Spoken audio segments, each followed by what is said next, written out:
tanggal 8 Jumadal Ula 1447 Hijriah, atau yang bertepatan dengan tanggal 29 Oktober 2025. Kita masih kembali diberi kekuatan, kesehatan, hidayah serta taufik dari Allah Jalla wa'ala, sehingga kita bisa kembali menghadiri pengajian rutin tafsir Al-Quran di Masjid Agung Darussalam Purbalingga.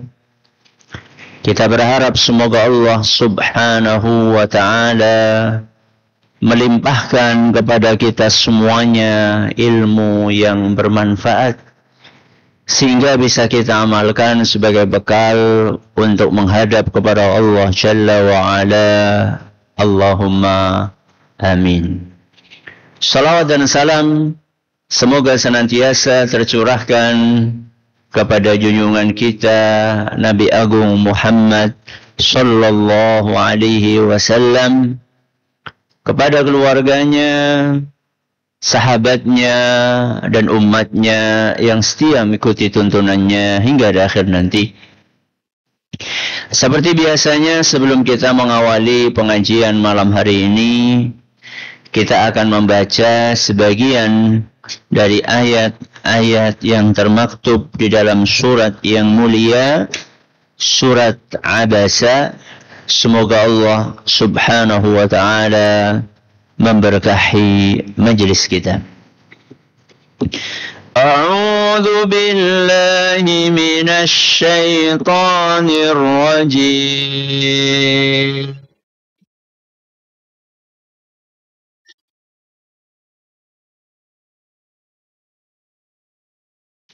Bismillahirrahmanirrahim.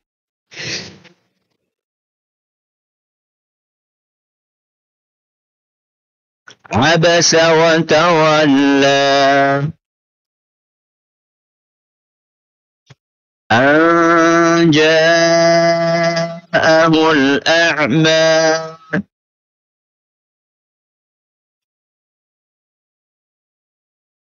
wa ma yudrika la'allahu yazzakka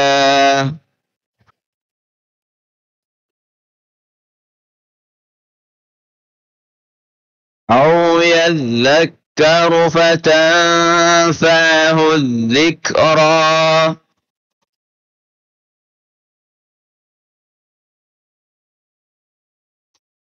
أما من استغنى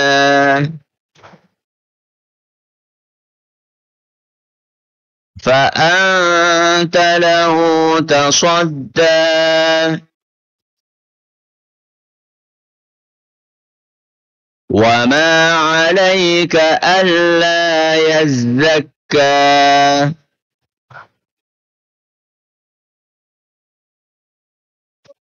وأما من جاءك يسعى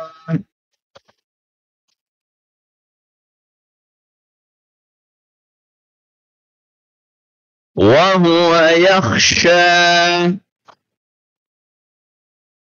فأنت عنه تلهى كلا إنها تذكرة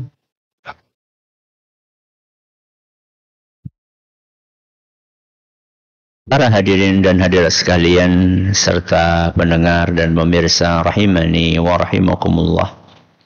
Sebelum kita memasuki materi hari ini, mohon keikhlasannya untuk mendoakan salah satu dari jamaah rutin pengajian kita, yaitu Bapak Moko yang sedang sakit.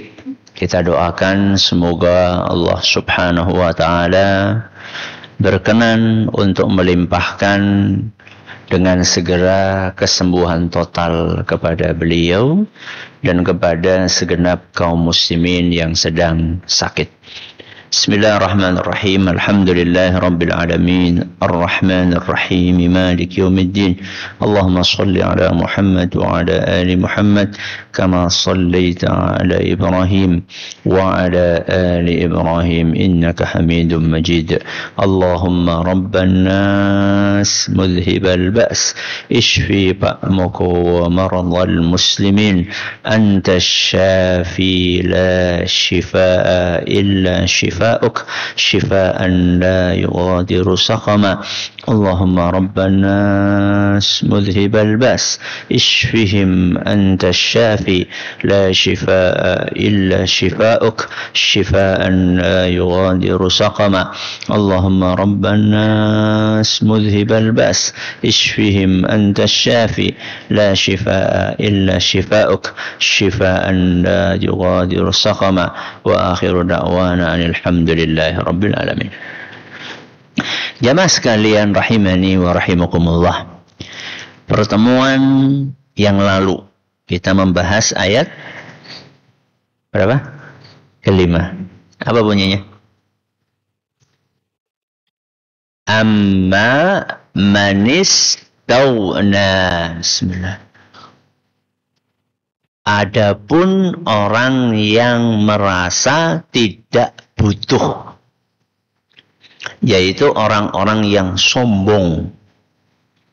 Sombong dengan kekayaannya, sombong dengan kedudukannya, sombong dengan status sosialnya.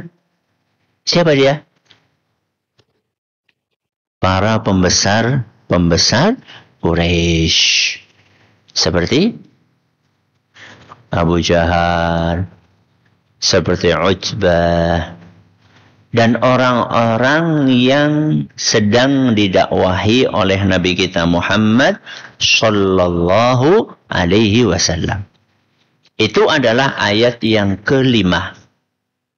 Jadi Allah Subhanahu wa taala sedang menjelaskan kondisi manusia-manusia yang ada di hadapan Nabi SAW saat itu.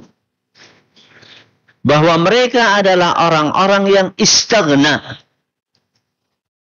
Orang-orang yang merasa tidak butuh dengan keimanan. Orang-orang yang cuek dengan hidayah. Karena mereka merasa sudah cukup dengan kekayaannya, dengan kedudukannya, dengan jabatannya, dengan status sosialnya, dengan pengikutnya. Itulah kondisi orang yang ada di hadapan Nabi SAW. Lantas bagaimana Nabi kita Muhammad sallallahu alaihi wasallam bersikap kepada manusia-manusia yang seperti itu? Dijelaskan oleh Allah Azza wa Jalla di ayat yang ke-6. Apa ayat yang ke-6? Fa anta lahu tasadda. Adapun engkau wahai Muhammad sallallahu alaihi wasallam, sikapmu kepada manusia-manusia tersebut adalah tasadda.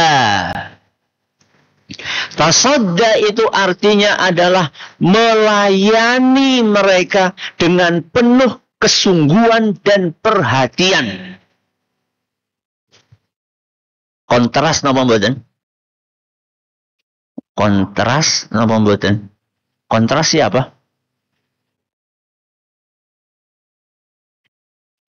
Berbanding terbalik atau tidak?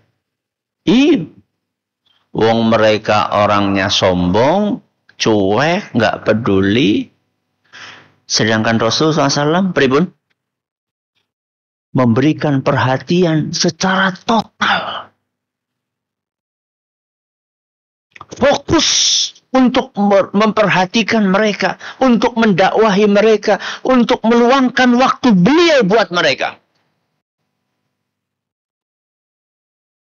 Lihatlah bagaimana bertolak belakangnya sikap orang-orang Quraisy dengan sikap Nabi kita Muhammad sallallahu alaihi wasallam.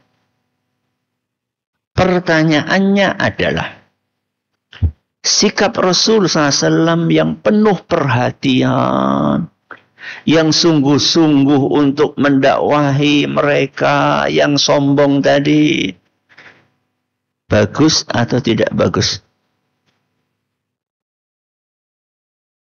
Ambleng. Sikap Rasul SAW yang melayani para pembesar Quraisy tadi dengan sepenuh hati.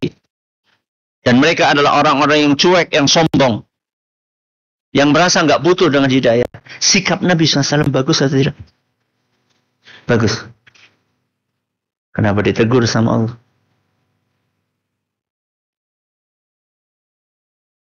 Yang ditegur itu bukan sikap kepedulian Nabi kepada mereka. Tapi yang ditegur oleh Allah adalah karena saking pedulinya kepada mereka, sampai Nabi kita Muhammad sallallahu alaihi wasallam kurang memperhatikan orang yang lebih butuh terhadap hidayah.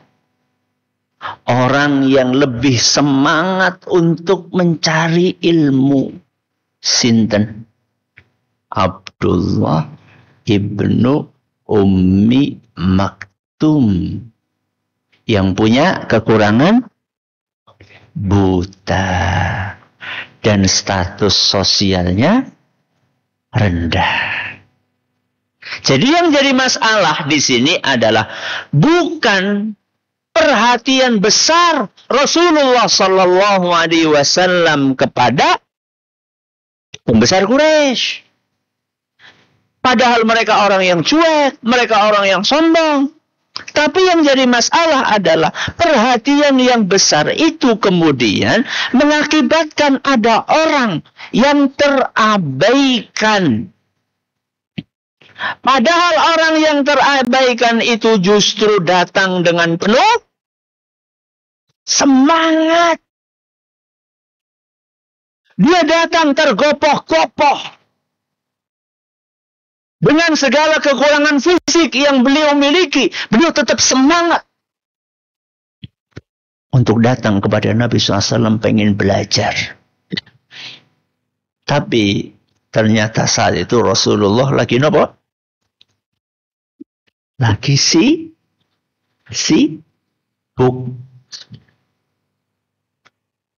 Sibuk ngapain? Ngopi? Bukan. Lagi sibuk mendakwahi orang-orang musyrikin Quraisy. Sehingga itu kan ayat ke-5 ke-6 nggih. Gak lama kemudian di ayat ke-8 sampai 10 Allah Subhanahu wa taala membandingkan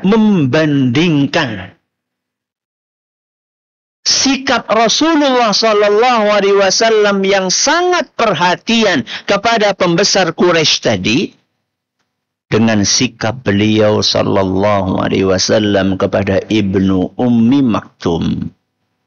Apa kata Allah di ayat ke-8 sampai 10? Insyaallah kita akan pelajari dengan lebih detail. Ini hanya menjelaskan secara umum saja. Wa amma man ja'aka yas'a wa huwa yakhsha fa anta anhu talaha. Adapun orang yang datang kepadamu wahai Muhammad dengan bersegera, datang dengan penuh semangat, wa huwa yakhsha, dan dia datang dalam keadaan merasa takut kepada Allah. Pengen masuk surga, takut neraka. Fa anta anhu talaha. Kok malah engkau mengabaikan dirinya. Nah, disitulah tegurannya.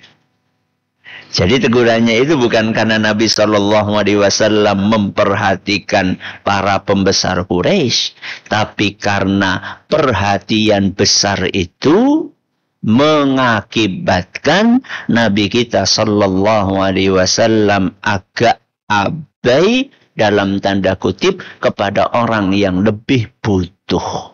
Pertanyaannya, itu teguran buat Nabi Sallallahu Alaihi Wasallam atau juga buat umatnya? Buat umatnya. Aslinya ayat ini diturunkan untuk menegur Nabi kita Muhammad Sallallahu Alaihi Wasallam.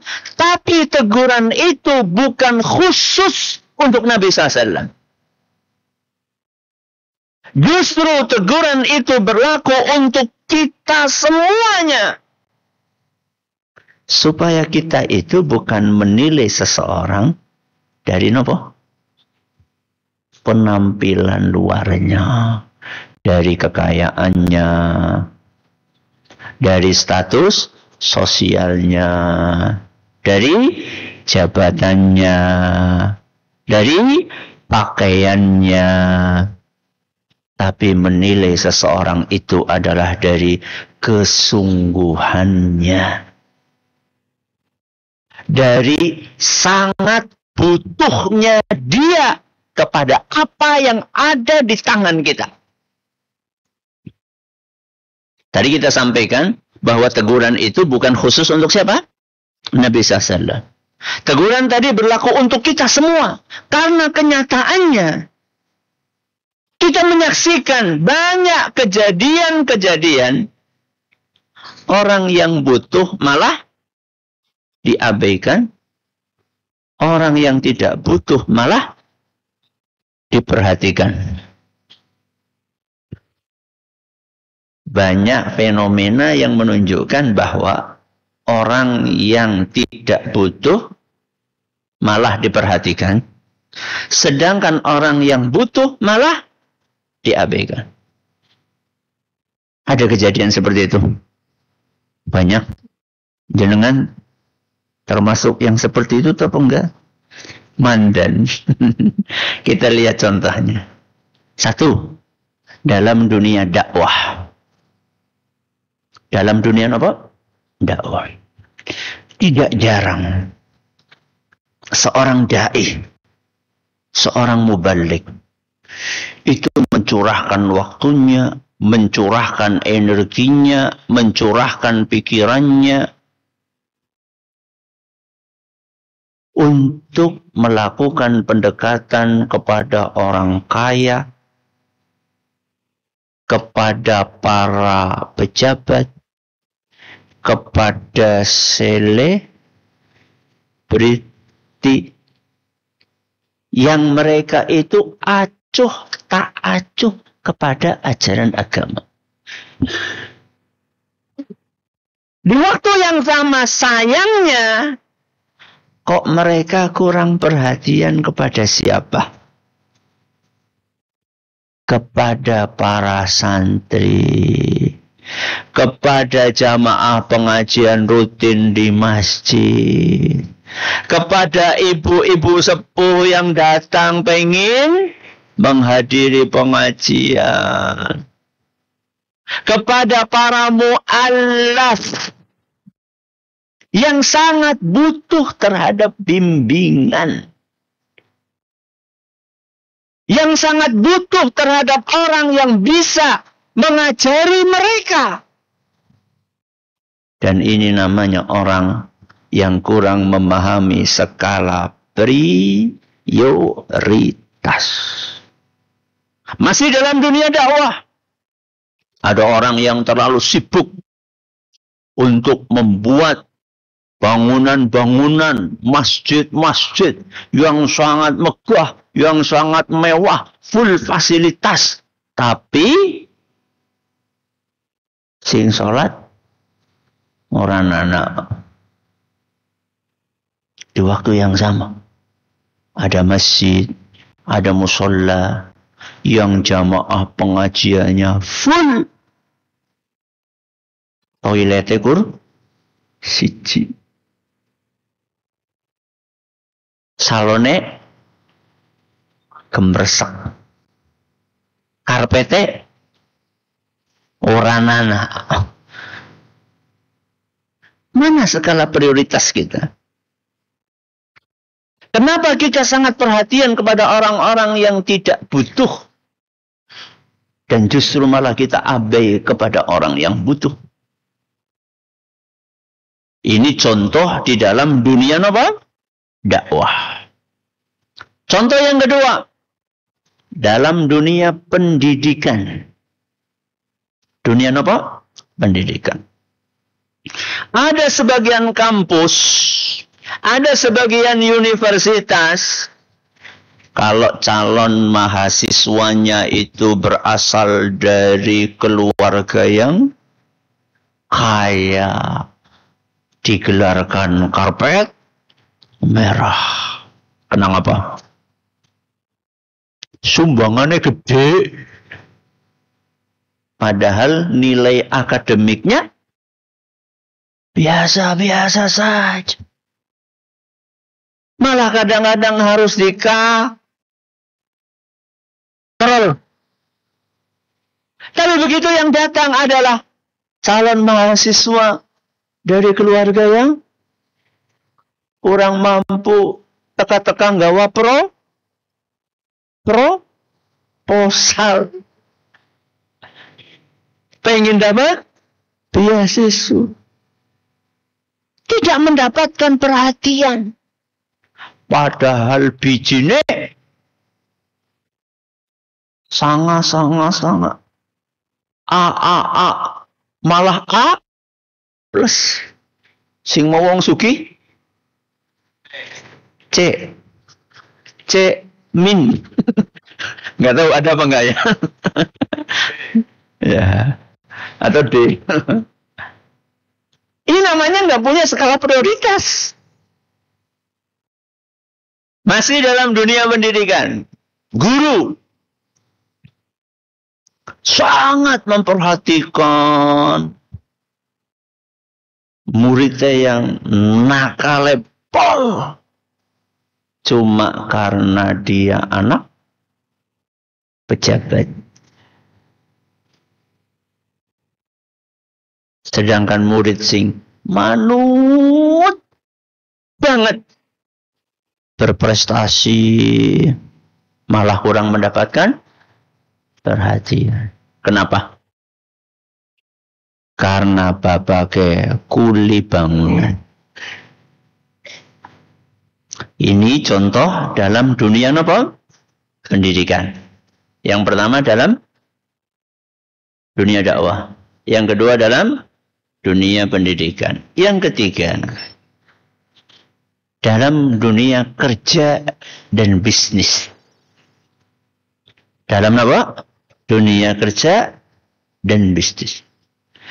Ada sebagian manajer itu lebih memperhatikan klien-klien yang besar. Ya. Sehingga dijamu, didengarkan, padahal kliennya rewelepol. Klien itu sombong, selalu menuntut. Waktu yang sama dia mengabaikan klien-klien langganan yang kecil-kecil. Padahal mereka adalah klien yang setia. Yang justru mereka menjadi tulang punggung bisnis tersebut supaya bisa stabil. Ini contoh tidak paham skala prioritas. Begitu ada pembeli kelihatan bajunya nopo bagus ya, mobilnya bagus, wah langsung karyawan tergopoh-gopoh untuk menyambut. Padahal baru datang. Sedangkan tadi sudah ada datang ibu-ibu membawa kresek. Isinya duit receh. Arab tuku kulkas. Golengnya tuh. Oh sebentar Bu ya. Sebentar ya. Tunggu sebentar. Silakan. Ini disambut. Padahal ini belum tentu. Kenapa? Karena sudah kelihatan bahwa kartu. Padahal ngutang. Ya, gaya-gayanya gawa kartu. Jadi ngutang. Lebih terhormat yang mana? Sehingga gawa kresek. Duitnya tunai. Duitnya dewek. Orang ngutang. Malah orang yang seperti itu diapain? Diabaikan. 3. Dalam dunia apa? Bisnis. 3. Yang keempat. Dalam interaksi sosial.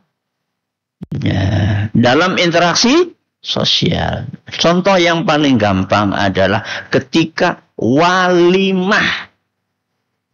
Ketika apa? Walimah.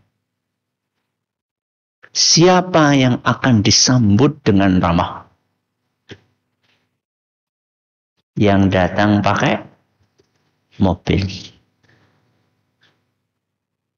Dipersilahkan untuk masuk. Duduknya di mana? Depan sendiri. Pakai jas, pakai sepatu. Begitu yang datang nganggo sepeda ondel, sendale, jepit, selen maning, jagongnya nang endi? Nang dapur.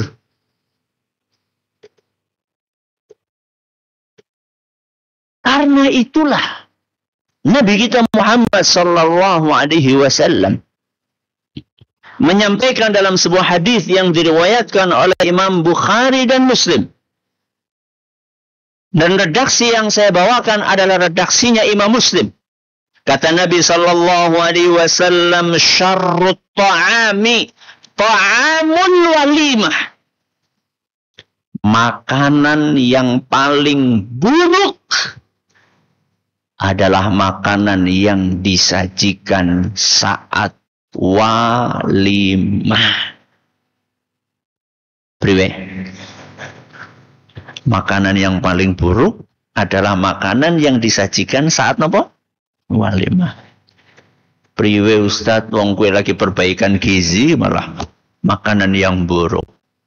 Yang jadi masalah itu bukan makanannya. Yang jadi masalah adalah karena ada prinsip sosial yang keliru di dalam walimah. Apa itu? Yumna'uha man ya'tiha wa yud'a ilaiha man ya'baha. Karena makanan di dalam walimah itu atau walimah itu biasanya yang diundang adalah yang enggak butuh. Dan yang butuh malah enggak diundang. Maksudnya pripun? Yang diundang yang enggak butuh. Maksudnya orang kaya. Orang kaya itu kan wis biasa mangan. Ketika dia lihat makanan di walimah, biasa nang mboten? Biasa, wong lawe luwe enak nang omah. Yang orang nggak butuh malah diundang. Orang yang butuh malah nggak diundang. Siapa sih yang butuh? Orang yang setiap hari di rumahnya lawe uyah. Jelantah. Dia pengen sekali-kali mangan karo daging, sate, endog, gulai. Malah nggak boleh apa? Datang. Perbedaan itu terjadi karena apa? Karena yang dicari amplope. Kalau yang diundang orang miskin, amplope 5.000. Ora balik modal. Wis mangane akeh. Ngwene sedikit. Kalau ngundang orang kaya kan biasanya gengsinya apa? Gede. Malu dia kelihatan ngambil banyak. Paling juga seuprit gitu ya. Ngawainya pira. Jangan biasanya ngawainya pira. Jangan Ustaz, takut riak Ustaz. Ya. Ngambil paling cuma, kalau dihitung di warung itu paling cuma berapa? 15.000, 20.000, ngambil sedikit aja, sekedar formalitas. Tapi goleng amplopi 100 minimal ya 500, kan badannya kayak banget. Justru karena itulah kemudian makanan di walimah itu dikatakan oleh Nabi SAW sebagai makanan yang paling buruk. Karena ada diskriminasi. Orang yang butuh malah nggak diundang. Orang yang nggak butuh malah diundang. Berarti besok kalau jenengan diundang walimah, datang napa mboten? Datang napa mboten? Memakan makanan buruk? Jangan salah paham. Nabi SAW bukan lagi mengkritik ya makanannya, tapi yang dikritik intinya adalah diskriminasi yang terjadi. Itu yang sedang dikritik sebenarnya. Makanya apa kata Nabi sallallahu alaihi wasallam, "Wa man lam yujibid da'wata faqad 'asallaha wa rasulahu sallallahu alaihi wasallam." Barang siapa yang diundang kok tidak mendatangi undangan tersebut, maksudnya undangan apa? Walimah, maka dia telah berbuat maksiat kepada Allah dan Rasulullah SAW. Milih sing ndi? Mangkat apa ora mangkat? Mangkat Ustaznya. Ya.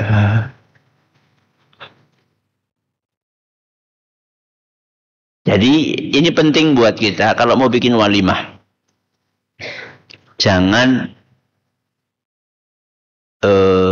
pilih kasih. Ya, jangan apa? Pilih kasih. Oh, Ustaz berarti open house Ustaz. Siapa baik bisa teka. Ya bukan seperti itu. Kita juga ngelihat apa? Kemampuan kita. Wong mampunya cuma bisa menjamu 100 orang, masa buka undangan di medsos? Ya. Sing teka 1000 kepriwe. Ya, kan kapiran. Tapi maksud saya itu, ketika kita cuma punya uang buat jamu 100 orang, mbok yao yang diundang itu jangan hanya orang kaya saja. Tapi dimix. Dimix siapa? Dicampur. Se-RT, se-RW, yang semuanya ini ada yang kaya, ada yang miskin, ada anak yatim. Ya. Sehingga nanti makanannya tidak menjadi makanan yang buruk. Terakhir, dalam keluarga. Dalam apa? Keluarga. Ada sebagian orang tua rela lembur demi untuk menyenangkan atasannya. Padahal anak-anaknya di rumah membutuhkan kehadiran orang tua tersebut. Ini juga orang tua yang tidak punya skala prioritas. Anaknya butuh untuk ditemani garap PR. Anaknya butuh untuk sekedar dibacain buku cerita. Anaknya butuh untuk sekedar ditemani dirdiran. Tapi waktu itu dirampas untuk memenuhi ambisi atasannya. Bukan berarti tidak bekerja. Tapi semua ada waktunya. Waktunya kerja, iya kerja. Waktunya bercengkerama dengan keluarga, ya jangan untuk kerja. Aku ora usah Ora mangkat kantor waktune nang omah ya nang omah bae. Cuman gawa lemburan mengum ya pada bae. Pahami skala prioritas.